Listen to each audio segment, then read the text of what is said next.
अस्सलाम वालेकुम रहमतुल्लाहि वबरकातुहू। सूर्य उर्दू प्राइमरी स्कूल नागरजोरा नगर नांदेड़ ऑनलाइन तालीमी सेशन में जमात शुबा के तलबा का इस्तकबाल करते हैं। आज हम जमात शुबा मजमून रियाजी 3 इंची अदद तारुफ ये देखेंगे। प्यारे बच्चों, मजमून रियाजी की किताब में सफ़ा दरसी किताब का सफ़ा नंबर 8 पर देखिए। खाली चौकोनों में लफ्जों में अदद लिखो। सवाल है आपका।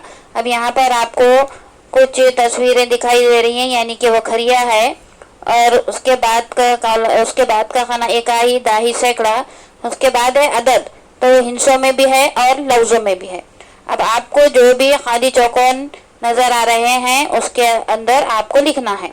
अब पहला है इकाई में 1 0 1, यानी कि इकाई में 1 है, दाही में 0 है, सैकड़े में 1 है।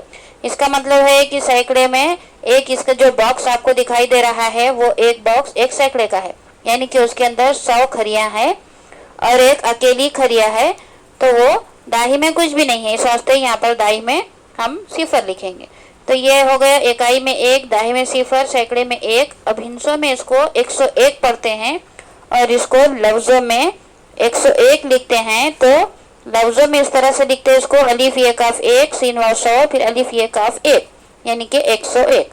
अब इसी तरह से दूसरे कॉलम में, दूसरे खाने में आपको 2 0 1 दिखाई दे रहा है। इसको हम हिंसों में पढ़ते 102 और लफ्जों में लिखे इसको 102। उसके बाद 3 0 1, यानी कि इसको हम पढ़ते हैं 103 और लिखते हैं 103। उसके बाद है 4 0 1, इसको हम पढ़ते हैं 104 और लिखते हैं 104 लफ्जों में।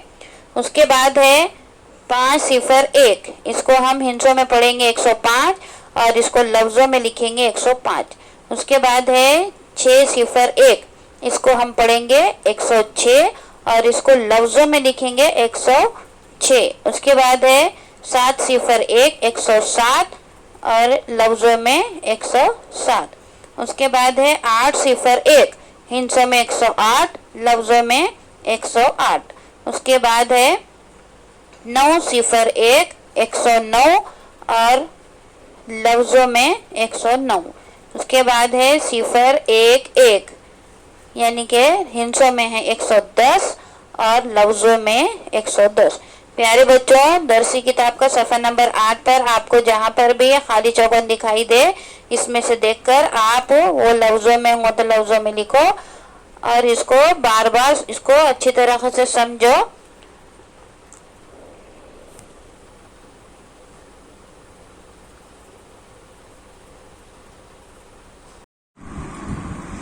प्यारे बच्चों, इस वीडियो को ज्यादा से ज्यादा देखें, लाइक करें, शेयर करें, सब्सक्राइब करें। इंशाल्लाह आइंदा वीडियो में मुलाकात होगी। खुदा हाफिज।